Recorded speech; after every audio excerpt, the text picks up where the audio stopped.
Hi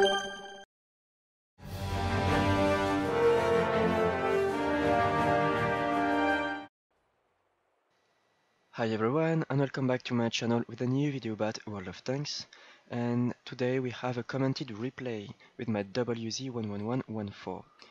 I know the last replay was quite a while ago because we had some special videos in between, one for the Halloween event, one for the introduction of clans in World of Tanks, and the last one for my nomination for community contributors and club wargaming. So now, with all of that behind me, I can provide you some new video but more regular footage, let's say, with commented replays and meanwhile in World of Tanks. So today you will see a commented replay.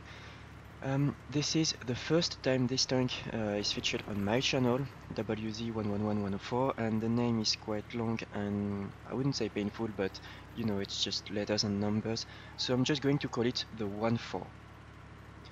So the 1-4 is a Chinese tier 9 heavy tank, and it's very similar to this IS-8. So if you have the IS-8, why would you go for this tank? And if you have none of them, which one should you go for? Well, they are pretty similar tanks in gameplay. The main difference will be that the 1-4 has a gun that deals more alpha damage. It goes up to 490 in terms of alpha, which is 50 points of damage more than the IS-8. And the gun depression, however, instead of the terrible -5 degrees for the IS-8, this time you will have a catastrophic -2 degrees. It's probably one of the worst gun depression in the entire game, so be ready to be unable to aim down with your gun. However, the alpha, as you can see here, is rather nice. The second biggest difference will be your commander's hatch. It's bigger on the 1-4 unfortunately, which means that at short range you will have to wiggle your turret, move back and forth to avoid being shot there. It's a massive weak spot. It's not huge in terms of dimension, but it's big enough so the enemies will try to shoot there as soon as they are in short range, and it's a guaranteed penetration, so be careful. And for those who have neither IS-8 or 1-4, how to play them? Well, they are really agile and fast heavy tanks. It's almost medium-like, so you can take advantage of the mobility of those tanks. They have a naturally angled frontal armor, so if you are not angling your tank yourself, the frontal part will bounce a lot, and your turret is very solid as well. So it's a pretty solid tank frontally if you manage to hide the lower plate. It's doable on the IS-8, it's much harder on the WZ1114 because you have no gun depression. But the best way to protect your tank and your hit points will be to be in side scraping or reverse side scraping. This is entirely possible in this tank because you have quite a good side armor, plus it's not vertical, it's not flat, it's quite angled. So if you're side scraping properly, you will have a very nice armor, and a lot of people will simply ricochet or hit your tracks and immobilize you, but doing no damage to you.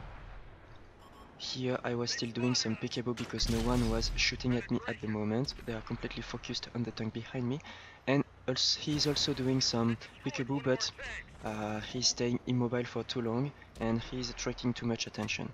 So as you can see, if you're doing some peekaboo and you stay immobile in front of a few opponents, they will be able to penetrate you. And this is not the best way to use your tank. Using some side scraping here is possible, but now I am being flanked and this won't be possible. So I have to take care of those people, those two enemy tanks, before I do something else.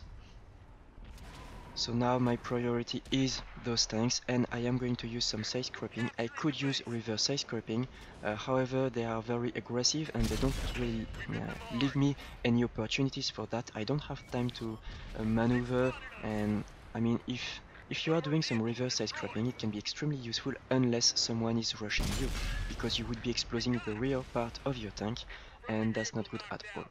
So I am trying to show the minimum portion of my tank by hugging this cliff and trying to shoot. You see, it's the frontal part of their tank. They have a similar armor. I mean, this is the enemy 1-4.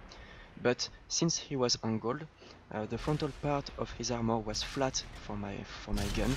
So this is the best place to shoot. And I just shot him in his commander's hatch because it's quite big and he was immobile for a few seconds. As you can see, the gun handling is totally fine, especially at those short ranges. You have a decent aiming time, decent accuracy, it's not perfect, but for a gun of this caliber, it's certainly not too bad.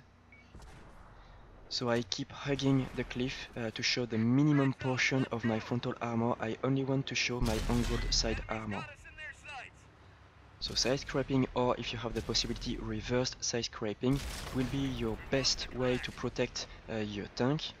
And this is valid for not only this tank, but also all tanks that share the similar frontal armor, I mean the V-shaped frontal armor, such as IS-3, IS-8, IS-7, and this WZ-11114.